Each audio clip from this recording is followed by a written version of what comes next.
சத்தியத்திற்குள் அன்பானவர்களே, புதுச்சேரி சத்திய மார்க்க ஆலயத்தில் வாரந்தோறும் ஒவ்வொரு வாரத்தின் முதலாம் நாளிலும் சத்திய மார்க்க ஆராதனை முறைமை நிறைவேற்றப்படுகிறது. சத்திய மார்க்க ஆராதனை முறைமையில் நிறைவேற்றப்படுகிற 3 சத்தியங்கள் மிக முக்கியமானது. 1, சுத்திகரிப்பின் செய்தி. 2, ஆராய்ச்சியின் செய்தி. 3, சத்திய தேவ செய்தி. இந்த 3 செய்திகளையும் யூடியூப் வழியாக உங்களுக்கு வழங்க ஆவியானவரால் வழிநடத்தப்படுகிறோம். இன்றைக்கும் நீங்கள் கேட்கிற இந்த சத்திய செய்தியினை கவனமாக கேளுங்கள். கருத்தாக சத்தியத்தின் ஆழங்களை கண்டுபிடியுங்கள். கேட்கிற சத்தியத்தின் அடிப்படையிலே உணர்ந்து அதை உங்களுடைய தனிப்பட்ட குடும்ப பொது ஊழிய வாழ்க்கையிலே கைகொண்டு வாழ்வதற்கு சத்திய தேவனுக்குள் வார்த்தைக்குள் பிரயாசப்படுங்கள். சத்திய தேவன் தாமே உங்கள் ஒவ்வொருவரையும் ஆசீர்வதிப்பாராக. இந்த சத்திய செய்தியை கேட்பதோடு மாத்திரமல்ல, ஒவ்வொரு செய்திக்கும் உங்களுடைய லைக் எங்களுக்கு ரொம்ப முக்கியமா இருக்கிறது. அதுபோல உங்களுடைய கமெண்ட்ஸ் எங்களுக்கு தேவையாக இருக்கிறது. மேலும் இந்த சேனல் உங்களுடைய பயனுக்காக ஆரம்பிக்கப்பட்டிருக்கிறபடியா சத்திய மார்க்க ஆலயம் புதுச்சேரி என்கிற இந்த சேனலுக்கு உங்களுடைய ஆதரவை தாருங்கள். சப்ஸ்கிரைப் செய்யுங்கள். சத்திய தேவனுக்கு மகிமை உண்டாவதாக. ஆமேன். சத்தியத்திற்குள் அன்பானவர்களே, சத்திய மார்க்க ஆராதனை முறைமையில் முதல் பகுதியிலே 2 சத்தியத்தை அனுசரித்து சுத்தமும், 2வது பகுதியிலே 3 சத்தியத்தை அனுசரித்து சுத்தத்தின் மேல் பரிசுத்தமும் பெற்று, இப்போது 3வது பகுதியாக இருக்கக்கூடிய மகா பரிசுத்த ஸ்தலத்தின் 2 சத்தியத்தை அனுசரிக்க நாம் இந்த பகுதியிலே பிரவேசிக்கிறோம். 1, உடன்படிக்கை பெட்டி, அதாவது சத்திய தேவ செய்தி. 2, கிருபாசனம், செப நேரம். சத்திய தேவ செய்தி என்பது 3வது முறையாக தேவன் நமக்கு பேசுகின்ற நேரம். உடன்படிக்கை பெட்டிக்குள் தேவனுடைய வார்த்தை வைக்கப்பட்டிருந்தது. இந்த புதிய ஏற்பாட்டு காலகட்டத்தில் புதிய உடன்படிக்கையின் ஜனங்களாக இருக்கின்ற நம்முடைய இருதயங்களை தேவன் தம்முடைய உடன்படிக்கை பெட்டியாக பார்க்கிறார். ஆகவே நம்முடைய இருதயங்களில் அவருடைய புதிய உடன்படிக்கையின் வார்த்தைகளை இன்றைக்கும் எழுதி வைக்க இருக்கிறார். யாருடைய இருதயத்திலே தேவனுடைய வார்த்தை புதிய உடன்படிக்கை சத்தியமாக எழுதி வைக்கப்படுகிறதோ அவர்கள் தேவனுக்கு சொந்த ஜனம், அவர்களுக்கு தேவன் சொந்த தெய்வம். தேவனை சொந்த தெய்வமாக கொண்டு அவருக்கு சொந்த ஜனமாக வாழ்ந்து கொண்டிருக்கிறோம், வாழவும் இருக்கிறோம். அவர் நமக்குள் எழுதுகிற புதிய உடன்படிக்கையின் வார்த்தையின் அடிப்படையிலே நாம் ஜீவிக்க வேண்டும்.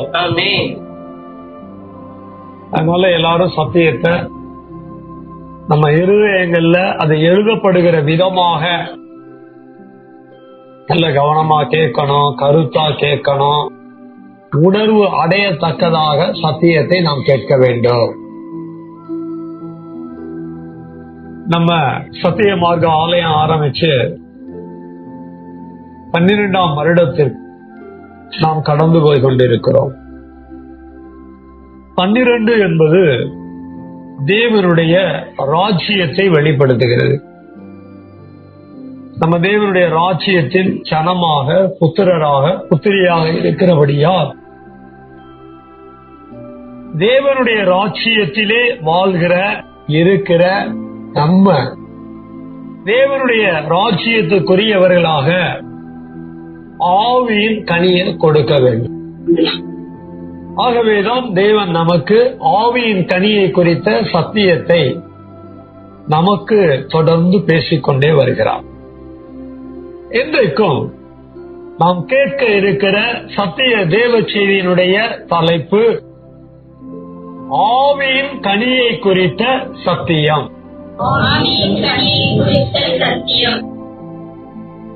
தலைப்பு நம்ம எழுதியாச்சு அப்படின்னா அதற்கான ஆதார வசனங்களையும் குறிப்போம்.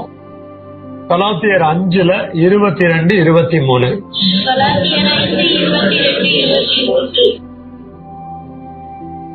எபேசியர் 5:9, எபிரேயர் 13:15.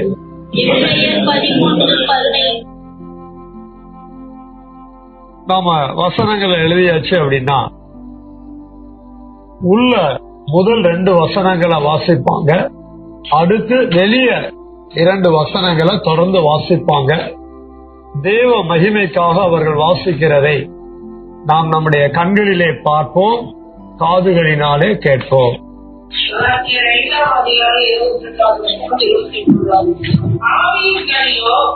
அன்பு, சந்தோஷம், சமாதானம், நீடிய பொறுமை, தயவு, நற்குணம், விசுவாசம், சாந்தம், இச்சையடக்கம், இப்படிப்பட்டவர்களுக்கு விரோதமான பிரமாணம் ஒன்றும் இல்லை. அடுத்த வசனங்களை வாசிங்க. ஆவியின் கனி சகல நற்குணத்திலும் நீதியிலும் உண்மையிலும் விளங்கும். எபிரேயர் 13:15. ஆகையால் அவருடைய நாமத்தை துதிக்கும் உடல்களின் கனியாகிய ஸ்தோத்திர பலியை அவர் மூலமாய் எப்போதும் தேவனுக்கு செலுத்துகிறது. ஆமென். ஆவியின் கனியை குறித்த சத்தியம் என்ற தலைப்புக்காக 4 ஆதார வசனங்களை வாசிக்க கேட்டோம். கடந்த சில மாதங்களாக இந்த வசனங்களை தேவ மகிமைக்காக வாசிக்கவும் நம்ம கேட்டுக்கொண்டே வருகிறோம். இந்த 4 வசனங்களையும் நாம கவனித்து பார்த்தோமானால் ஆவியின் கனி என்று எழுதப்பட்டிருக்கிறது. ஆவியின் கனியாக 12 சத்தியமும் எழுதப்பட்டிருக்கு. அதுல அன்பு, சந்தோஷம், சமாதானம், இப்படி ஒவ்வொரு கனியா நம்ம தொடர்ச்சியா கேட்டுக்கொண்டே வருகிறோம். இந்த வரிசையில கடந்த 2 வாரங்களாக விசுவாசம் என்ற கனியை குறிச்சும் நம்ம பிரசங்கத்தை கேட்க தெய்வம் நமக்கு கிருபை செய்திருக்கிறார். ஆவியின் கனி என்றால் அதனை வார்த்தையின் கனியாக நாம் விளங்கி இருக்க வேண்டும். வார்த்தையின் கனி அப்படின்னா தேவனுடைய வார்த்தை தேவ ஜனங்களிடத்தில் கனியை உருவாக்கும். நாம தேவனுக்கு அவருடைய வார்த்தையை கொண்டு கனி கொடுத்து வாழ வேண்டும். நம்ம எல்லாரும் சபைக்கு வர்றோம், ஆராதனை முறைமையை நிறைவேற்றுகிறோம், புறப்பட்டு வீடுகளுக்கு போறோம், உலகத்துல நம்முடைய வாழ்க்கையை நடத்துறோம். சபைக்கு வரும்போதும் சரி, நம்ம வீடுகள்ல இருக்கும் போதும் சரி, நாம உலகத்துல எந்த பகுதியில வாழ்ந்தாலும் சரி, நாம தேவனுடைய ராஜ்யத்துல இருக்கிறோம், தேவ ஜனமா இருக்கிறோம். தேவனுக்காக ஆவியின் வார்த்தையின் கனியை கொடுத்து கண்டிப்பா வாழணும். அந்த வரிசையில விசுவாசமும் நம்மிடத்தில் இருந்து ஆவியின் கனியாக வெளிப்பட வேண்டும். முதல்ல ஆவியில விசுவாசம், இரண்டாவது ஆத்துமாவிலே விசுவாசம்னு கேட்ட. ஆவி என்பது வார்த்தையை குறிக்கிறது, ஆத்துமா என்பது எண்ணத்தை குறிக்கிறது. எல்லாருக்குமே வார்த்தைகள் இருக்கு, எண்ணங்கள் இருக்கு. நம்முடைய வார்த்தைகள், நம்முடைய எண்ணங்கள் விசுவாசங்கிற கனியை கொடுத்து வாழணும். இதுல குறியா இருக்கணும், இதுல கவனமா இருக்கணும். இன்றைக்கு கூட நம்முடைய மேய்ப்பர் சைமன் அவர்கள் சாட்சியின் நேரத்துல தன்னுடைய வாழ்க்கையில ஒரு சூழ்நிலையில தன்னுடைய மனது எப்படி விசுவாசிக்க இயலாத ஒரு சூழ்நிலையை சந்தித்தது, ஆனாலும் அங்கே எப்படி விசுவாசத்தை கொண்டு வர முடிந்தது, தெய்வ மகிமைக்கா சாட்சி கொடுத்தாங்க.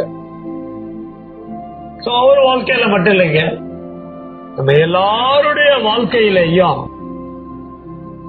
மனதிலே என்ன வாயிருமோ அப்படின்னு யோசிக்க கூடிய அளவுக்கு ஒரு சந்தர்ப்ப சூழ்நிலைகள் வரத்தான் செய்யும். அப்பதான் நமக்கு என்ன தேவை? ஆத்துமால விசுவாசத்தை. நம்ம ஆத்துமால விசுவாசம் எப்படி இருக்குன்னு நமக்கும் தெய்வத்துக்கும் தான் தெரியும், மற்றவங்களுக்கு தெரியாது.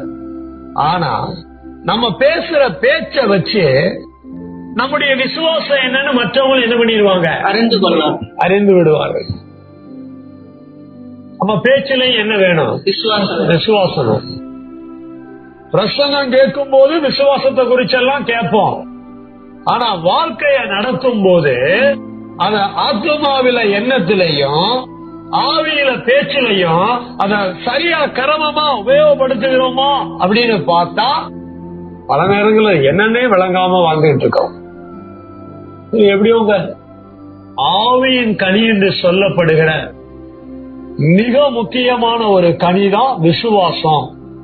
அது நம்முடைய ஆவிக்கு தேவைங்கிற மாதிரி, அடுத்து நம்முடைய ஆத்மாவுக்கு தேவைங்கிற மாதிரி, மூன்றாவதாக நம்முடைய சரீரத்திற்கும் தேவையாக இருக்கிறது. இப்போ மூன்றாவது உபத்தலைப்பு நாம எழுதுவோம், சரீரத்தில் விசுவாசம். உபத்தலைப்புக்கான 7 வசனங்களை சொல்றேன், அதை குறிங்க. பிறகு ஜெபத்தோட சத்தியத்தை கேட்போம். யோவான் 2:11, யோவான் 4:48, யோவான் 14:1, யோவான் 6:28, யோவான் 6:29, 1 தெசலோனிக்கேயர் 1:2, கடைசியாக ரோமர் 10:17. எல்லாரும் கண்களை மூடலாமா? நாம எழுதி கொண்ட தலைப்பாகட்டும் உப தலைப்பாகட்டும், அதற்காக நாம குறித்து கொண்ட வசனங்களும் சத்திய தேவ செய்தியா நமக்கு வெளிப்பட, நம்முடைய இருதயங்கள் எல்லாம் ஆவியின் கனியை குறித்த சத்தியம், சரீரத்துல விசுவாசம் என்கிற சத்தியம் ஆவியானவரால எழுதப்பட ஜெபத்தில் ஒப்புக்கொடுக்கலாமா? சத்திய தகப்பனே, சத்திய குமாரனே, சத்திய ஆவியானவரே, உடைய தெய்வீக நாமங்களுக்கு துதியின் மகிமையை செலுத்துகிறோம். நம்முடைய ராஜ்யத்தின் புத்திரராக இருக்கிற எங்களை உடைய ராஜ்யத்திலே ஆவியின் கனி கொடுக்க இதுவரைக்கும் நீர் எங்களுக்குள் எழுதின சத்தியங்களுக்காக, வேத வசனங்களுக்காக கோடாகோடி நன்றி செலுத்துகிறோம். விசுவாசம் என்கிற கனி எங்களுடைய ஆவி ஆத்மாவில் மட்டுமல்ல சரீரத்திலும் விளங்க ராஜரிகம் இருக்கிறது என்று உண்மையே தொழுது சேவிக்கிறோம். சரீரத்தில் விசுவாசத்துக்காக நாங்கள் குறித்து கொண்ட வசனங்களில் இருந்து எப்படி எங்களுடைய சரீரத்திலே விசுவாசம் ஆவியின் கனியாக வெளிப்பட வேண்டுமோ அதற்குரிய சத்திய அறிவை சத்திய பிரசங்கமாக நீர் வெளிப்படுத்தும்படி செபிக்கிறோம்.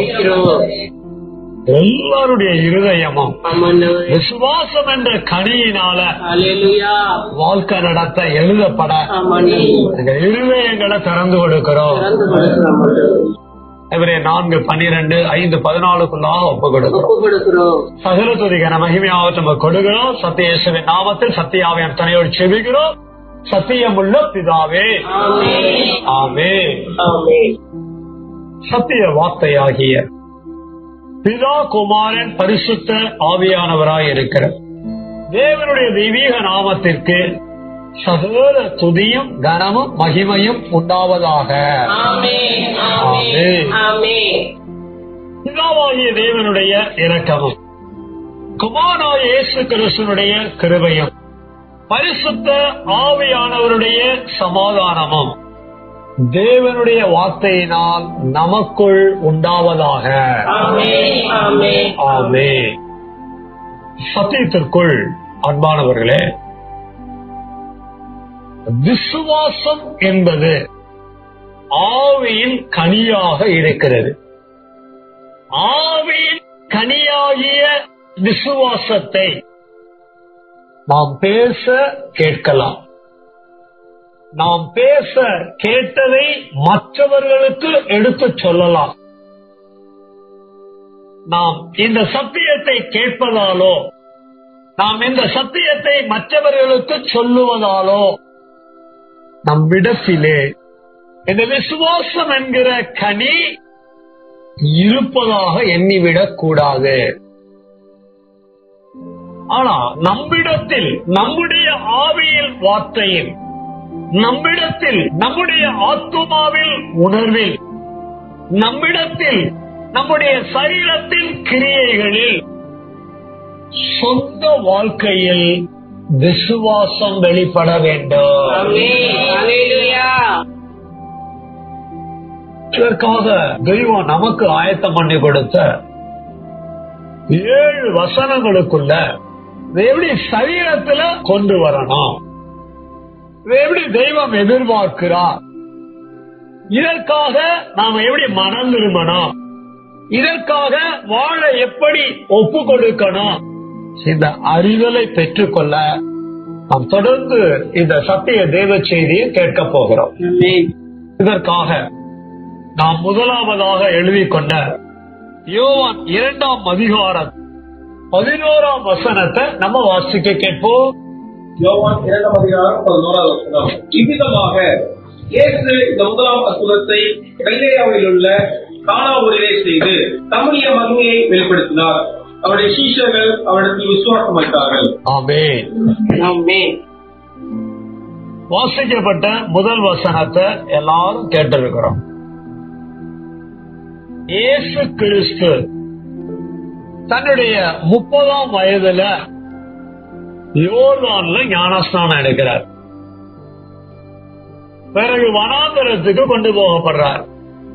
அங்க 40 நாள் உபவாசம் எடுத்து பிசாசினால சோதிக்கப்பட்டு ஜெயித்து தேவனுடைய ராஜ்யத்தின் ஊழியத்துக்கு அவர் புறப்பட்டு கலிலேயாவில் உள்ள கானா ஊருக்கு வருகிறார். அங்க ஒரு கல்யாணம் நடக்குது. அந்த கல்யாணத்துல திராட்சை ரசம் பரிமாறப்படுகிறது. திடீர்னு திராட்சை ரசம் குறைவுபடுகிறது. அங்க இயேசு இருந்தாரு. இயேசு அங்க என்ன பண்றாரு அப்படின்னா, அந்த வீட்டுல இருந்த அந்த கல்யாண இடத்துல இருந்த தண்ணீரை திராட்சை ரசமாக மாற்றுகிறார். இது இயேசு தன்னுடைய ஊழியத்தில் செய்த முதலாம் அற்புதம். இயேசு கிறிஸ்து தண்ணீரை திராட்சை ரசமாக மாற்றுகிற அற்புதத்தை செய்கிற மகிமையை உடையவராக இருந்திருக்கிறார். இதுல என்ன இன்னும் ஒரு விஷயம் கவனிக்கணும் அப்படின்னா, இயேசு 30ஆம் வயதுல ஊழியங்களை செய்ய வர்றாரு. கலிலேயா பகுதியில் இருக்கிற கானா ஊர்ல கல்யாண வீட்டுல முதலாம் அற்புதத்தை செய்யறாரு. இந்த அற்புதத்தை செய்யறதுக்கு முன்னால 12 சீசர்கள் என்ன பண்றாரு, அவர் தெரிந்து கொண்டார். இவர் அந்த கல்யாண வீட்டுல இருக்கும் போது அங்க அவரோட கூட யாரும் இருக்கிறார், அந்த 12 சீசர்களும் இருக்கிறார். இயேசு கூப்பிட்டாரு, பின்னாலே வந்துட்டாங்க. அவர் கல்யாண வீட்டுக்கு போறாரு, இவங்களும் கல்யாண வீட்டுக்கு என்ன பண்ணிட்டாங்க. இயேசு கல்யாண வீட்டுல இருக்கிறாரு. ஆனா யாரும் நினைச்சு பார்த்திருக்க மாட்டாங்க, அவர் திடீர்னு தண்ணீரை என்னவா மாத்திட்டாரு. எடுத்த உடனே ஒரு பெரிய அற்புதத்தை பாக்குறாங்க. அது வரைக்கும் இயேசு மேல, இயேசுக்கு பின்னால வந்த சீசர்களுக்கு என்ன இல்லாம இருந்துச்சு. இப்ப இயேசு அற்புதம் செஞ்ச உடனே அந்த சீசர்களுக்குள்ள என்ன வருது. இயேசு கிறிஸ்து மேல அந்த சீசர்களுக்கு என்ன வருது, விசுவாசம் வருகிறது.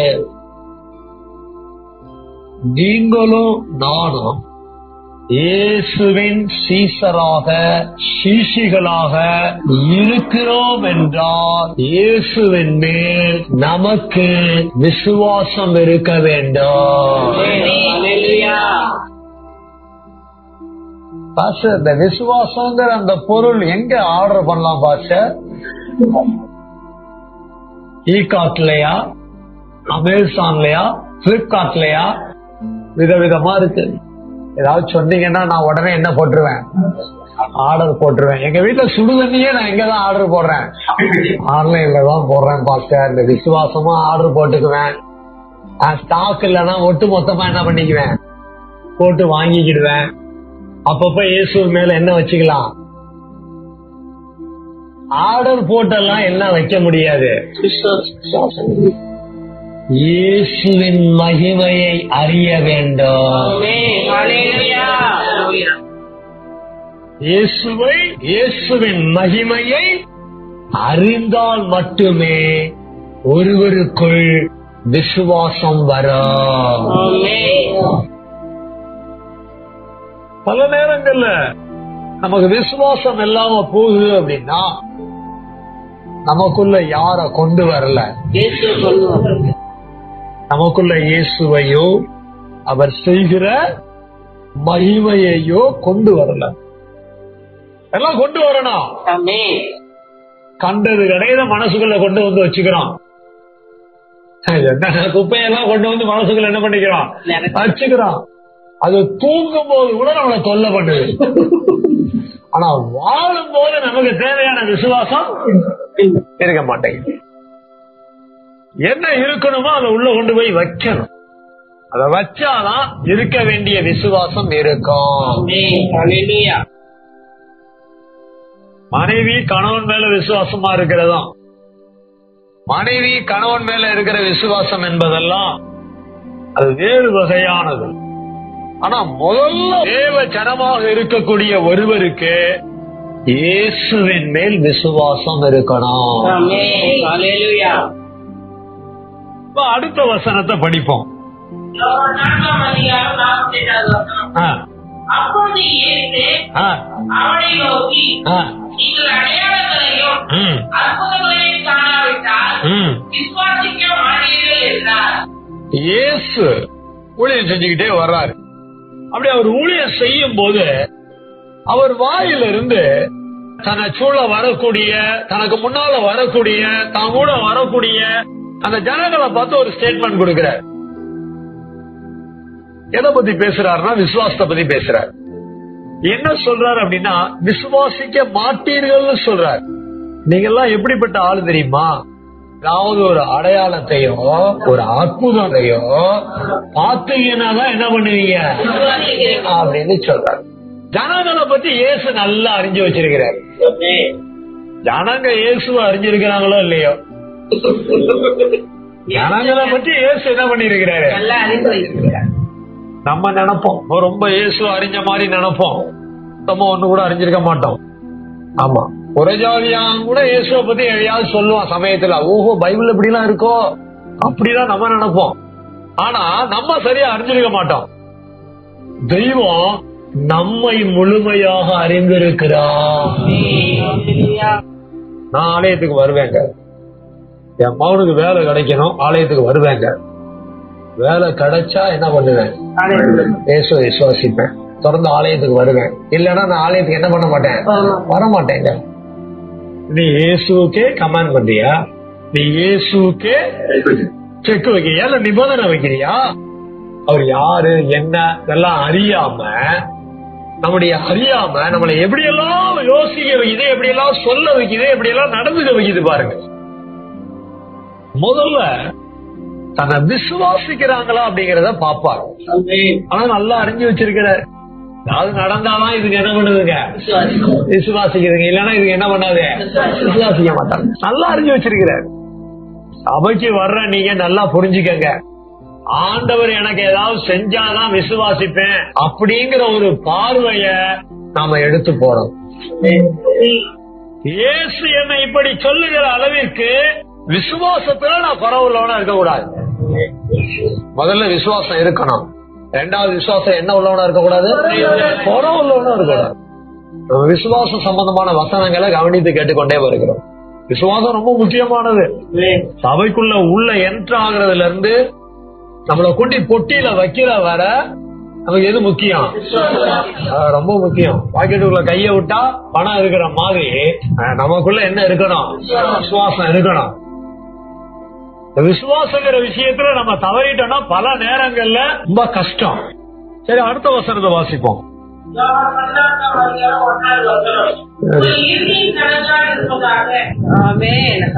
தேவனுக்கு மகிமை உண்டாவதாக.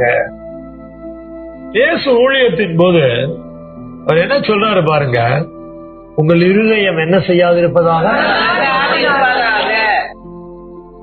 இருதயம் கலங்குச்சு அப்படின்னா செயலும் கலங்கும். எதுவும் கலங்கும். சர்ச்சுக்கெல்லாம் கிளம்பிக்கிட்டு இருக்கிறீங்க, திடீர்னு ஏதோ ஒரு கேட்க கூடாத ஒரு நியூஸ காதுல கேக்குறீங்க. இப்ப உங்க இருதயம் என்ன ஆயிடுச்சு, கலங்கிடுச்சு. சர்ச்சுக்கெல்லாம் போக வேண்டாம்ப்பா, வீட்டுல இருந்துக்க அப்படின்னு சொல்லி செயல்பாடும் கலங்கி போகுதா இல்லையா? உங்கள் இருதயம் இருப்பதாக. சரி, இப்படி ஒரு வார்த்தையை சொல்லிட்டு தொடர்ந்து என்ன சொல்ல வராருன்னு பாத்தீங்க அப்படின்னா, உங்க வாழ்க்கையில என்ன வேணாலும் நடக்கட்டும், ஆனா நீங்க யார் மேல விசுவாசமா இருங்க, தேவனிடத்தில் விசுவாசம் இருங்கன்னு சொல்ற இயேசு அப்படியே என்ன சொல்றாரு பாருங்க, அவருடைய குமாரனாகிய என்னிடத்திலும் விசுவாசமாயிருங்கள். வாழ்க்கையில எல்லாம் நடக்கும், 1000 வரும் போவோம், அதான் நடந்தாலும் அந்த விசுவாசத்தை மட்டும் தேவனிடத்துல வைக்கிறத விட்டு கொடுக்கவே கூடாது. விசுவாசி, இயேசுவை விசுவாசி, ஆவியானவரையும் விசுவாசிக்க வேண்டும். யாருடைய இருதயம் கலங்கும் தெரியுமா? யாருடைய இருதயம் கலங்கும்னா விசுவாச குறைச்சல் இருக்கிறவங்களுடைய இருதயம் தான் கலங்கும். கொஞ்சம் முன்னால பார்த்தோம்னா விசுவாசம் என்ன வரக்கூடாது, நீங்க கலங்காம இருக்கிறீங்க அப்படின்னா உங்ககிட்ட என்ன இருக்குதுன்னு அர்த்தம், தேவனிடத்துல விசுவாசம் இருக்கு, தேவ குமாரனிடத்துல என்ன இருக்குது, விசுவாசம் இருக்குது. எல்லாம் கவனமா கேக்குறீங்களா? இப்ப அடுத்த வசனம் வாசியை கேட்போம். யோவான் 6:28. அப்பொழுது அவர்கள் அவரை நோக்கி, தேவனுக்கேற்ற கிரியைகளை நடப்பிக்கும்படி நாங்கள் என்ன செய்ய வேண்டும் என்றார்கள். வாசித்த வசனத்தை எல்லாரும் கவனமா கேட்டிருப்பீங்க. இயேசு ஊழியத்தை செய்யும் போது அவரு இந்த விசுவாசங்கிற வார்த்தையை குறி வச்சு ஊழியத்துல பயன்படுத்திக்கிட்டே வர்றாரு. என்ன வார்த்தைய? விசுவாசம். ஏனென்றால் தேவனுடைய ராஜ்யத்தை பத்தி தான் அவர் என்ன பண்ணிட்டே வர்றாரு, பேசிட்டே வர்றாரு. இப்ப தேவனுடைய ராஜ்யத்துக்குள்ள ஜனங்களை கொண்டு வந்துகிட்டே இருக்கிறாரு. அப்படி கொண்டு வந்துகிட்டு இருக்கிறவங்கள எப்படி எதுக்குள்ள கொண்டு வந்துடணும்? விசுவாசத்துக்குள்ள கொண்டு வந்துடணும். அதனால அவர் கரெக்டா அவருடைய வேலையை செஞ்சுக்கிட்டே இருக்கிறாரு. ஒரு சமயம் அவர் ஊழியத்துல பேசிட்டு இருக்கிறாரு. இப்ப எத்தனாம் வசனம் வாசிச்சோம்? 26 27 கூட வாசிக்கலாம். நீங்கள் அற்புதங்களை கண்டதினால் அல்ல, நீங்கள் அப்பம் புசித்த திருப்தியானதினாலேயே என்னை தேடுகிறீர்கள் என்று மெய்யாகவே சொல்லுகிறேன். ஒரு நிமிஷம் கவனிங்க. ஒரு நேரம் என்ன சொன்னாரு அப்படின்னா, அடையாளங்களையும் அற்புதங்களையும் கண்டாதான் விசுவாசிப்பீங்க, இல்லன்னா விசுவாசிக்க மாட்டீங்கன்னு சொன்னாரு. இங்க என்ன சொல்றாரு பாருங்க, நீங்க என்கிட்ட என்ன பண்றீங்க, நல்லா வாங்கி சாப்பிடுறீங்க. இப்படி சொல்ல போனா நல்லா வாங்கி சாப்பிட்டு திருப்தியா இருக்கிறீங்க. எதுக்காக என்கிட்ட வர்றீங்க? சாப்பாட்டுக்காக வர்றீங்கிறாரு. சாப்பாட்டுக்காக என்ன தேடுறீங்க அப்படிங்கிறாரு. நீங்க சமயத்துல நினைக்கலாம், இந்த பாஸ்ட் எப்ப பார்த்தாலும் நம்மள என்ன சொல்லிக்கிட்டே இருக்கிறாரு, குறை சொல்லிக்கிட்டே இருக்கிறாருன்னு. பெரிய பாஸ்டே குறை தாங்க சொல்லி இருக்கிறாரு. இயேசுவே என்ன சொல்றாரு, அதாவது இந்த ஆள்கிட்ட நம்ம வந்தோம்னா ஏதோ சோத்துக்கு வரேன்னு சொல்லி நம்மள என்ன பண்ணாரு, அவமானப்படுத்துறாரு. இவ்வளவு சொல்லிதானே ஆகணும். இந்த ஜனங்க நினைச்சுக்கிட்டு இருக்கிறாங்க நம்மளை பத்தி ஆண்டவருக்கு ஏன் தெரியாது, நம்ம கூட்டமா வர்றோம், இயேசு நம்ம மேலதான் நல்ல அபிப்பிராயம் வச்சிருப்பாரு அப்படின்னு நினைச்சுக்குவாங்க அவங்க. ஆனா அவரு கரெக்டா சொல்லிடுறாரு, அங்க அப்பம் கொடுத்தேன், இங்கேயும் அப்பம் கிடைக்கணும் தானே வந்திருக்கிற, அதுதானே வந்திருக்கிற அப்படிங்கிறாரு. கொஞ்சம் கேட்க கஷ்டமா இருக்கும், ஆனா நம்ம நேரம் நம்ம கண்டுபிடிக்கணும். சோ நாங்க சபையில பிரசங்கம் பண்ணும் போது இயேசுவை போல பேச விரும்புகிறோம். அதனால யாருமே சபையில பேசப்படுகிற பிரசங்கத்தை என்னை பற்றி குறை சொல்லப்படுகிறது அப்படின்னு என்ன பண்ணக்கூடாது, நினைக்க கூடாது. ஒருவேளை உண்மையிலேயே என்னை பற்றி பேசப்படுகிற காரியம் என்னிடத்துல குறையா இருக்குமானால் அதை நான் என்ன பண்ணிக்கணும், மாற்றிக் கொள்வதற்காக சபையில கேட்க வேண்டும். அடுத்த மாசம் நம்ம அல்ல. ஆமா, அப்ப கையில பிஸ்கட் எடுத்தீங்க பாத்தீங்களா, அதுக்காக இல்லைங்க. என்ன பண்றது, கண்ணு முன்னாலதான் போவாச்சு. அழிந்து போகிற போஜனத்திற்காக அல்ல, எது வரைக்கும் இயேசு எங்கேயோ கொண்டு போயிட்டாரு. நித்திய ஜீவன், முடிவில்லாத வாழ்வு, அழிவில்லாத வாழ்வு, நிரந்தரமான வாழ்வு. அவரோட எண்ணம் எங்க இருக்கு பாருங்க, அவரோட விருப்பம் எங்க இருக்கு பாருங்க. தேவனுடைய ராஜ்யத்துக்குள்ள வருகிறவங்க எங்க போகணுங்கிறது நினைக்கிறாரு பாருங்க. நித்திய ஜீவன் வரைக்கும் எப்படிப்பட்ட போஜனம், நிலை நிற்கிற போஜனத்திற்காகவே அப்படி சொல்லிட்டு கிரியை நடத்தியுங்கள். எங்க வராரு, கிரியையை பத்தி பேசுறாரு.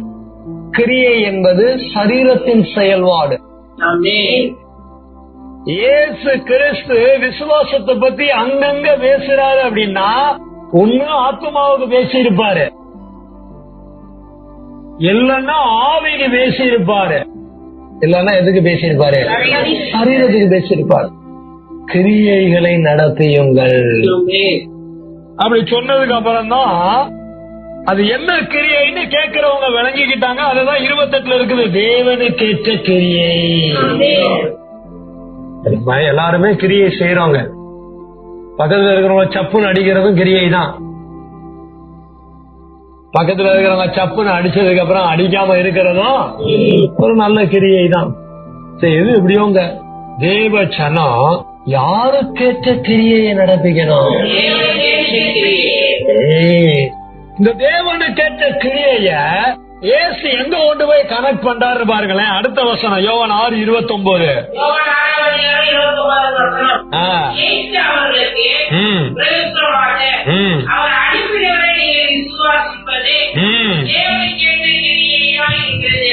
சும்மா லட்டு மாதிரி எடுத்து வைக்கிறார். அதாவது அந்த காலகட்டத்துல அன்னைக்கு பிரச்சனை என்ன தெரியுமா, இயேசுவ தேவன் அனுப்புனவரா அவங்க விசுவாசிக்கல.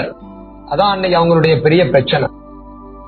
இன்னைக்கும் பாருங்க, மரியாதை விசுவாசிக்கிற அந்த விசுவாசம் யாரு மேல இல்ல, இயேசு மேல இல்ல. எவ்வளவு பெரிய கோடி கோடியான ஜனங்கள் இருவேங்க, கோடி கோடியான ஜனங்களுடைய விசுவாசங்க இயேசு மேல இல்லங்க. இவங்க பண்ற சேட்டை தான், இவங்களுடைய அறியாம தான் புறஜாதி ஜனங்க கூட நம்ம போய் சத்தியத்தை எடுத்து சொல்லுவோம், எனக்கு ரொம்ப பிடிக்குங்க உங்க இதெல்லாம் அப்படிம்பாங்க. அப்படிங்களா, நம்ம ரொம்ப இன்ட்ரெஸ்டா அவங்ககிட்ட பேசணும்னு நினைப்போம். நான் வேளாங்கண்ணிக்கெல்லாம் என்ன பண்ணிருக்கிறேன், நிறைய தடவை போயிருக்கிறேங்க. நான் போய் மாதாவை பாப்பேங்க. பார்க்கும்போது அந்த தாயை பார்க்கும்போது அவ்வளோ அப்படின்னு என்ன பண்ண ஆரம்பிச்சிருவாங்க, நம்ம பேசுறதையெல்லாம் தாண்டி அவங்க என்ன பண்ண ஆரம்பிச்சிருவாங்க, பேச ஆரம்பிச்சிருவாங்க. மரியாதை பத்தி பேசுவது தவறல்ல, ஆனால் இயேசுவின் மேல் விசுவாசம் வருகிறதற்கு தடையாக மரியாதை கொண்டு வருவது நல்லதல்ல. அன்னைக்கு யூதர்கள் யார விசுவாசிக்கல, இயேசு தேவனால அனுப்பப்பட்டவர்னு விசுவாசிக்கல. இயேசு கரெக்டா கொண்டு வந்து பாயிண்ட வைக்கிறாரு பாருங்க. நாங்க என்ன செய்யணும்னு அவங்க கேட்டாங்கல்ல, உடனே அழகா சொல்றாரு, பிதா என்ன அனுப்பி இருக்கிறாரு, என்ன நீங்க விசுவாசிப்பது தேவனுக்கேற்ற கிரியை. அல்லேலூயா. பிதாவாகிய தேவனால் குமாரனாகிய இயேசு கிறிஸ்து பூமிக்கு கன்னி மரியாளின் வயிற்றிலே மனுஷனாக தோன்றும்படி அனுப்பப்பட்டார். நாளைக்கு உலகமே என்ன கொண்டாடுது, கிறிஸ்மஸ். பைபிள்ல 10,00,000 10 100 10 தடவை எழுதி இருக்கு கிறிஸ்துமஸ். ஒரு தடவை கூட கிறிஸ்துமஸ்ங்கிற வார்த்தை பைபிள்ல வரவே இல்ல. கிறிஸ்துமஸ் ஒரு பண்டிகை கொண்டாடுறாங்க. டிசம்பர் பிறந்துட்டாலே போதுங்க, உலகமே கோலாகலமா மாறிடும். உலகமே என்னவா மாறிடுது, கோலாகலமா மாறிடுது, கொண்டாட்டமா மாறிடுது. இப்ப 2 நாளைக்கு முன்னாடி நினைக்கிறேன், வெளிநாடுகள்ல இந்த கிறிஸ்துமஸ் சம்பந்தமான அந்த லைட்டிங்ஸ் எல்லாம் அப்படி வீடியோல பார்த்தோம். கோடிக்கணக்கில் செலவு பண்ணிருப்பாங்களாட்டு. எவ்வளவோ பணம். அந்த பணத்துல கொஞ்சம் கொடுத்தாங்கன்னா நம்ம ஒரு ஆலயம் கட்டிடலாம். 12 வருஷமா அப்படி தடுப்பு சுவரை வச்சு, நீங்க எல்லாம் அந்த எருசலேமு, நாங்கெல்லாம் இந்த எருசலேமு அப்படியே ஆராதனை நடத்திட்டு இருக்கு. அங்க பாருங்க, கிறிஸ்துமஸ் கொண்டாட்டம்னு சொல்லிட்டு கோடி கோடியா பணத்தை வச்சு என்னென்னதான் பண்ணிட்டு இருக்கிறாங்க. அழிந்து போகிற பிஸ்கட்டுக்காக, அழிந்து போகிற கேக்குக்காக வாழ்க்கை நடக்கும். இயேசு நித்திய ஜீவன் வரைக்கும் போகணுங்கிறாரு, தேவனுக்கேற்ற கிரியை வேணுங்கிறாரு, விசுவாசிப்பதே தேவனுக்கேற்ற கிரியைங்கிறாரு. இயேசு கிறிஸ்து என்னை ரட்சிக்கும்படியாக இந்த பூமிக்கு மனிதனாக அனுப்பப்பட்டார். நான் ரட்சிக்கப்பட்டிருக்கேனா? என்னுடைய பாவங்கள் குற்றங்கள் மன்னிக்கப்பட்டிருக்குதா? என்னை ரட்சிப்பதற்காகவே இயேசு பிறந்தார் என்ற சத்தியத்தை அறிந்து விசுவாசிக்கிறவனாக இருக்கிறேனா? யாருகிட்டயாவது போய் கேக்க வாங்கி கேட்க 4 பேருக்கு கொடுக்கிற அந்த லைட்டிங் எல்லாம் போடுற இவங்க கிட்ட போய் இயேசு விசுவாசிக்கிறான்னு கேட்டு பாருங்க. கிளம்பு, ஜாலியா கேக்கு வெட்டியா, நான் கொடுக்கறத வாங்கி வாயில வச்சு சாப்பிட, சந்தோஷமா என்ஜாய் பண்ண. இயேசு விசுவாசம் யாருக்கு வேணாம்? கிறிஸ்மஸ். நான் குருட்டு வாழ்க்கை. நம்ம வாழ்க்கை எல்லாம் மாறணும். நம்ம வாழ்க்கைய பாக்குறவங்க என்னங்க அப்படி செய்றீங்க, ஏங்க அப்படி செய்றீங்க அப்படின்னு நம்மளை பார்த்து கேட்கணும். நாங்க தேவனுக்கேற்ற கிரியை விசுவாசிக்கிறவர்கள். இயேசு கிறிஸ்து எங்களுக்காக அனுப்பப்பட்டவர் மட்டுமல்ல, உங்களுக்காகவும் நமக்காகவும் உலகத்துக்காகவும் இயேசு அனுப்பப்பட்டவர். அதை விசுவாசிக்கிற விசுவாசத்தில் தேவனுக்கேற்ற கிரியை நடப்பிக்கிறவர்களாக நாம் மாற வேண்டும். அடுத்த வசனத்தை வாசிக்க கேட்போம்.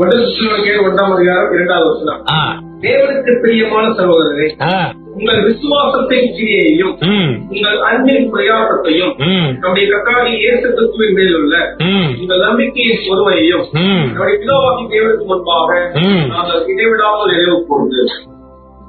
தெசலோனிக்கேயருக்கு எழுதின நிருபத்திலிருந்து ஒரு வசனம் வாசிக்க கேட்டோம். சோ இயேசுவின் காலகட்டத்துக்கு பின்னால இயேசு மனிதனாக வந்தாரு, ஊழியங்கள் எல்லாம் செஞ்சாரு. பிறகு அவரை பிடிச்சாங்க, கொண்டு போய் சிலுவையில அடிச்சாங்க. அவர் நம்ம எல்லாருக்காகவும் நம்முடைய குற்றங்களை ஏற்று நமக்காக மறித்து அவருடைய குற்றமற்ற ஜீவனை கொடுத்து நம்மளெல்லாம் ரட்சித்தாரு. சோ முதல் நூற்றாண்டுல இயேசுவின் சுவிசேஷத்தை கேள்விப்பட்டு சபைகள் எல்லாம் அங்கங்க என்ன செய்யப்படுகிறது, ஆரம்பிக்கப்படுகிறது. அப்படி ஆரம்பிக்கப்பட்ட சபையில ஒண்ணுதான் என்ன சபை, தெசலோனிக்கே சபை. அந்த சபையில ஜனங்க வாழ்றாங்க, சபை மக்கள் வாழ்றாங்க, தேவனுடைய ராஜ்யத்துக்குரியவர்களா வாழ்றாங்க. அப்படி வாழக்கூடியவர்களை பார்த்து, அப்படி வாழக்கூடியவர்களை குறித்து அப்போஸ்தலனாகிய பவுல் எப்படி எழுதியிருக்கிறாரு பாருங்க.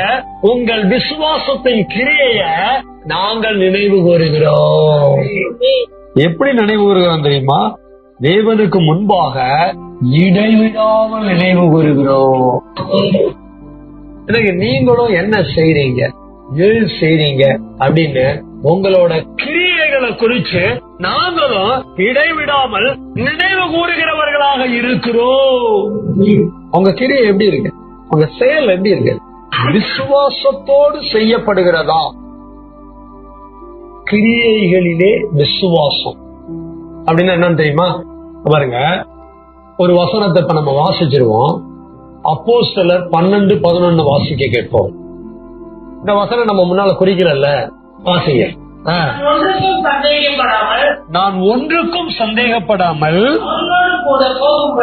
அவர்களோடு கூட சந்தேகப்படாமல் போகும்படி. வார்த்தைகளை கவனிக்கிறீங்களா? சந்தேகம் இல்லாம போறது, போகும்படி ஆவியானவர் எனக்கு கட்டளையிட்டார்.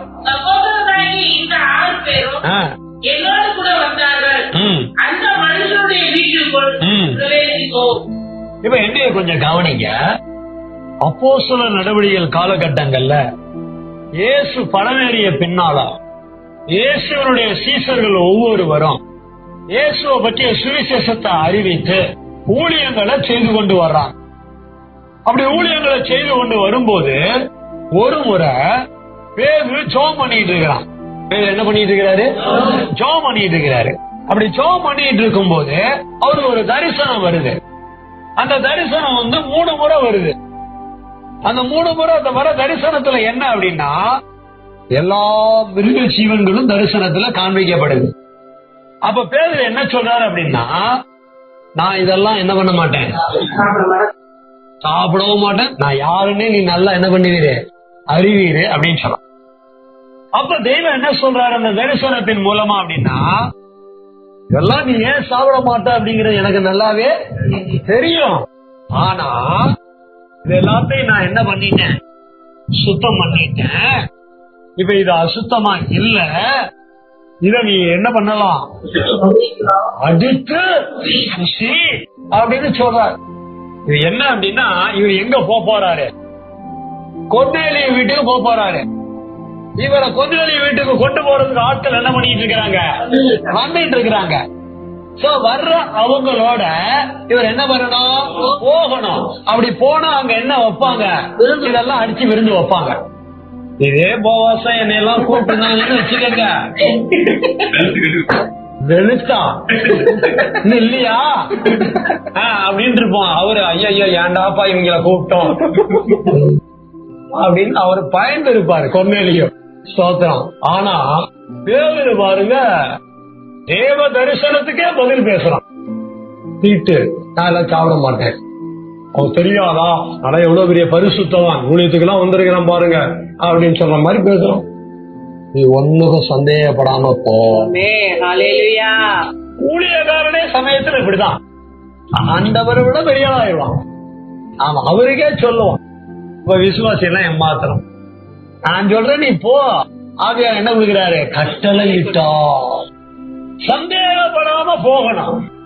நம்முடைய வாழ்க்கையில இது நான் செய்ய மாட்டேன், நாங்களாம் இப்படி பண்ண மாட்டோம், நாங்களாம் அப்படி செய்ய மாட்டோம், எங்களுக்குன்னு ஒரு முறை இருக்குது, எங்களுக்குன்னு ஒரு வழி இருக்குது, எங்களுக்குன்னு ஒரு வாழ்க்கை இருக்குது, நாங்க இப்படிதான் நடப்போம். எல்லாம் மாத்து, நான் சொல்ற மாதிரி நட. தெய்வம் சொல்லுகிற மாதிரி நாம் நடந்து கொள்வது தேவனுக்கேற்ற கிரியைகளை நடப்பிக்கிற விசுவாசத்தின் கிரியையாக இருக்கிறது. சபையில இருக்கிற நம்முடைய சரீரத்துல, நம்முடைய வாழ்க்கையில எதை செஞ்சாலும் விசுவாசத்தோடு செய்ய பழக வேண்டும், அவிசுவாசத்தோட செய்யக்கூடாது. பாஸ்டர், அதான் வேலை செய்யாம உட்கார்ந்து சாப்பிட்டே பழகிட்டேன் பாஸ்டர், நீங்க பாட்டுக்கு வேலை செய்யலன்னா சாப்பிடாதன்னு சொல்றீங்க பாஸ்டர், அதெல்லாம் என்னால செய்ய முடியாது பாஸ்டர். நம்ம வேலை செஞ்சா அதெல்லாம் வேலைக்கு ஆகாது பாஸ்டர். இது மாதிரி வசனம் நிறைய இருக்கு. இதுவரை நம்ம பழகினதும் நம்ம இஷ்டத்துக்கு கிரியைகளை நடப்பிச்சதும் வேற.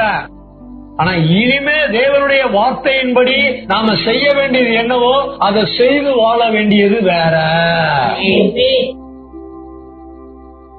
உங்க குடும்பத்துல இன்னாரோட உங்களுக்கு பிரச்சனையா இருக்குதா, ஒரு சந்தர்ப்ப சூழ்நிலை ஜெபத்தோட உங்க வீட்டுக்கு நீங்களே போங்க, அன்பா பேசுங்க. இல்லைங்க அவங்களுக்கு எங்களுக்கு ரொம்ப பெரிய பிரச்சனைங்க, நாங்க போனோம்னா பிரச்சனை என்னவா மாறிடும், பெருசா மாறிடுங்க. ஏங்க பகையெல்லாம் தூக்கி போடணும் வேணும் சொல்லுது. நீங்க ஜெபத்தோட விசுவாசத்தோட போங்க, என்ன பிரச்சனையா இருந்தாலும் இதுக்கெல்லாம் ஒரு மாற்றங்களை கத்த கொண்டு வருவார். சரிங்க பாஸ்டர், சரிங்க பாஸ்டர் எல்லாம் சொல்லிட்டு என்ன பண்றது, வீட்டுக்கு போகும்போதே மனைவிட்ட சொல்றது, அந்த ஆளு எதையாவது சொல்லுவாரு, எல்லாத்தையும் என்ன பண்ணிடாத கேட்டுக்காத, சும்மா ஏது சொன்னாலும் தலையை மட்டும் என்ன பண்ணிக்க ஆட்டிக்க. அது என்ன காசா பணமா, பேட்டரி இருக்கிற கிளாக் மாதிரி பார்த்துட்டு என்ன பண்ணிக்கணும் ஆட்டிக்கணும். வீட்டுக்கு போனதுக்கு அப்புறம் பேட்டரி இல்லாத கிளாக் மாதிரி நின்னுக்கணும். நம்ம வேலையை நம்ம பார்ப்போம், அவர் வேலையை அவர் பார்த்துட்டாரு. எப்படிங்க நம்முடைய நடவடிக்கைகளை மாத்தணும், கிரியைகளை மாத்தணும். வேத வசனங்களின் அடிப்படையிலே என்னுடைய செயல்பாடுகள், என்னுடைய கிரியைகள் விசுவாசத்தின் கிரியைகளாக இருக்க வேண்டும். அதை ஊழியக்காரன் இடைவிடாமல் நினைத்து தேவனை மகிமைப்படுத்த வேண்டும். வாழ்க்கையில என்னால சுவாசிக்கணுங்கிறதெல்லாம் நினைக்கிறேன், பேசுறேன், ஆனா செயல்படுத்த முடியல. காரணம் என்ன அப்படின்னு பாத்தீங்கன்னா, விசுவாசத்தை நமக்குள்ள கொண்டு வருவது எதுதான், வார்த்தை தான்.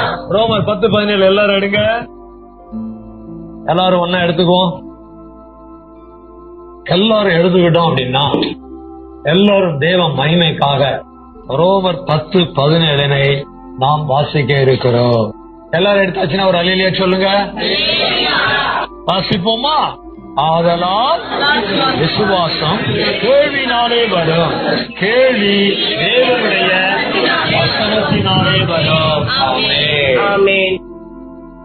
வசனம் தாங்க நமக்கு விசுவாசத்தை கொண்டு வரும். அது ஆத்மாவுக்கும் சரி, அது ஆவிக்கும் சரி, அது நம்முடைய சரீரத்துக்கும் சரி.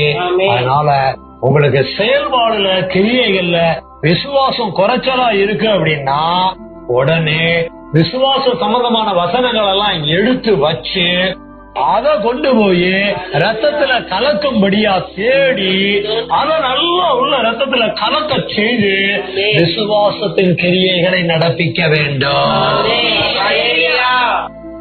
எல்லாரும் கண்களை மூடுவோமா? எல்லாரும் கல்வாரி புதிய உடன்படிக்கை அண்டையில எழுந்து நின்று கண்களை மூடுவோமா? யாரும் பேசக்கூடாது, யாரும் வேற காரியங்கள்ல ஈடுபடக்கூடாது. சத்திய தேவ செய்திய தெய்வம் நமக்குள்ள எழுதி வச்சிருக்கிறார். எல்லாரும் கேட்டிருக்கிறோம். கேட்ட சத்தியத்தை நம்முடைய வாழ்க்கையில அபியாசப்படுத்தணும் அப்படின்னா, நிறைவேற்றணும் அப்படின்னா கொஞ்சம் நம்ம நிதானிச்சு மனம் திரும்பணும். நீங்களும் நானும் தேவனுடைய ராஜ்யத்தின் புத்திரராக புத்திரியாக இருக்கிறோம். நீங்களும் நானும் ஆவியின் கனிங்கிற விசுவாசத்தை நம்முடைய ஆவியில ஆத்துமால சரீரத்திலையும் கொடுக்க வேண்டும். இயேசு ஊழியத்தின் போது அவர் முதலாம் அற்புதத்தை செய்த போது அவரோட இருந்த அவருடைய சீஷர்கள் இயேசுவின் மேல் விசுவாசம் வைத்தார்கள். இயேசுவின் மகிமையை கண்டவங்க விசுவாசம் வச்சாங்க. இன்னைக்கு நீங்களும் நானும் இயேசுவின் மகிமையை நேரடியா பார்க்கல. இயேசுவே சொல்றாரு, நீங்க அற்புதங்களையும் அடையாளங்களையும் கண்டாதான் விசுவாசிப்பீங்க, இல்லன்னா விசுவாசிக்க மாட்டீங்கன்னு சொல்றாரு. இன்னைக்கு நீங்களும் நானும் நேரடியா பார்க்காட்டாலும் வேதத்துல கண்களை பதிய வச்சு பார்த்திருக்கிறோமா? இயேசுவின் மகிமையை கண்டிருக்கிறோமா? யோவான் சொல்றானே, அவருடைய ஒரே வேளாணவருடைய மகிமைக்கு ஏற்ற மகிமையாக இருக்கிறது. இன்னைக்கு நீங்களும் நானும் புற கண்கள்ல காணாவிட்டாலும் மன கண்கள்ல வேதத்துல இயேசுவின் மகிமைய கண்டு விசுவாசிக்க கூடியவர்களா இருக்கிறோமா? ஏன்னா இயேசுவே சொல்லி இருக்கிறார், நான் பிதாவாகிய தேவனால் அனுப்பப்பட்டிருக்கிறேன், நீங்கள் தேவனுக்கு ஏற்ற கிரியை நடப்பிக்கணும் அப்படின்னா என்ன விசுவாசின்னு சொல்லி இருக்கிறாரு. நீங்களும் நானும் தேவனுக்கு ஏற்ற கிரியைகளை நடப்பிக்க பிதாவை விசுவாசிக்கணும், இயேசுவை விசுவாசிக்கணும், ஆவியானவரை விசுவாசிக்கணும். விசுவாசிக்கிறோமா? இல்லையே. இல்லைங்கிறதுக்கு அடையாளம் நம்ம கிட்ட இருக்குது. நம்முடைய வாழ்க்கையில நடக்கிற ஒவ்வொரு காரியங்களையும் வச்சு நம்ம இருதயம் கலங்கி போகுது. நம்ம இருதயம் கலங்கி போறதுனால நம்முடைய நடவடிக்கைகள்ல ஒரு கலக்கம் வந்து நம்முடைய செயல்பாடுகள் நிறுத்தப்படுகிறது. தேவனுடைய ராஜ்யத்துல தேவனுக்கேற்ற கிரியைகளை என்ன போராட்டம் வந்தாலும், என்ன பிரச்சனை வந்தாலும், என்ன பாடு வந்தாலும், என்ன வேதனை வந்தாலும், என்ன அவமானம் வந்தாலும், என்ன ஏமாற்றம் வந்தாலும் நான் விசுவாசத்திலே தொடர்ந்து செல்லுவேன். இந்த மனமாற்றம் நமக்குள்ள உருவாகிறதா? இந்த மனம் திரும்புதல் நமக்குள்ள உருவாகிறதா? ஒருவேளை விசுவாசத்துல குறைச்சல் இருக்கலாம், விசுவாசத்தின் கிரியைகள்ல குறைவுகள் இருக்கலாம். இனிமே பைபிளை எடுக்க வேண்டாம்னு இருந்திருப்போம், இனிமே தேவ சமூகத்துல தரிக்க வேண்டாம்னு இருந்திருப்போம், இனிமே சபைக்கே வர வேண்டாம்னு கூட இருந்திருப்போம். எல்லாம் நம்ம விசுவாசத்தின் குறைச்சலா இருந்திருக்கோம். என் வாழ்க்கையில தேவனுக்கு ஏற்ற கிரியைகள் எல்லாம் நடப்பிக்க வேண்டாம்னு இருந்திருப்போம். அந்த குறைச்சல்லாம் நீங்கணும் அப்படின்னா அதை நீக்கிறதுக்கு தேவனுடைய வசனத்தால மட்டும்தான் முடியும். விசுவாசம் கேள்வியினாலே வரும், கேள்வி தேவனுடைய வசனத்தினால் வரும் என்று எழுதி இருக்கிறதே. அன்றாட வாழ்க்கையில என்னுடைய சரீரத்தின் கரங்கள்ல கால்கள்ல விசுவாசத்தின் கிரியைகள் உண்டாக அன்றாட வாழ்க்கையில வேதத்தை தேட ஆராய தியானம் பண்ண, விசுவாசத்தின் வசனங்களை தேட ஆராய தியானம் பண்ண நல்ல ஒரு தீர்மானம் எடுக்கலாமா? நல்ல தீர்மானம் நம்ம எடுத்திருந்தோம் அப்படின்னா நம்ம கேட்ட சத்தியத்தின் அடிப்படையில வாழ நம்ம ஒவ்வொருக்கலாமா? ஒவ்வொருக்கிற ஒவ்வொருவருக்காகவும் உடைய மேய்ப்பரவர்கள் செவிப்பார். கணக்குரிய பிதாவே, கணக்குரிய இயேசுவின் நாமத்தில் கணக்குரிய பரிசுத்த ஆவியானுடைய துணையோடு ஆண்டவரே இந்த உடன்படிக்கை செய்தி நேரத்துல கர்த்தாவே எங்களுடைய இருதயத்துல வெளியேறப்பட்ட சத்தியத்தை எழுதமைக்காக நாமங்களுக்கு கூடாகூடி மகிமை சரீரத்திலே விசுவாசம் காணப்பட வேண்டும் என்ற ஆண்டவரே உடைய சத்தியத்தை நாங்களே அறிய செய்தமைக்காக நன்றி செலுத்துகிறோம். ஒருவரே தெய்வமாக பாதத்திலே பணிந்து குனிந்து வணங்கி தொழுது சேவிக்கிறோம். நாளையும் கூட கர்த்தாவே ஆண்டவரே இயேசுவோடு கூட இருந்த சீஷர்கள் கர்த்தாவே இயேசு முதலாம் அற்புதத்தை செய்த பொழுது கர்த்தாவே சீஷர்கள் இயேசுவை விசுவாசித்தார்கள். பின்பு இயேசுவை பின்பற்றுகிற சீஷர்களாக இருக்கிறார். இயேசுவை மரண பரியந்தம் விசுவாசித்தார்கள். இயேசு மகிமையுள்ளவர் என்பதை அறிந்து மகிமையான காரியங்களை செய்வார் என்பதை விசுவாசித்து இயேசுவை விசுவாசி கொடுக்கும்படி செவிகிறார். ஒவ்வொரு அறிந்திருக்கிறது அவருடைய அறிதலின்படி கர்த்தாவே எங்களுடைய விசுவாசமாக செவிகிறோம். எங்களுடைய வாழ்க்கையில கர்த்தா எப்படிப்பட்ட போராட்டங்கள் பிரச்சனைகள் வந்தாலும் ஒருபோது கலங்காமல் ஆண்டவர் விசுவாசத்தோடு தேவனை விசுவாசத்தோடு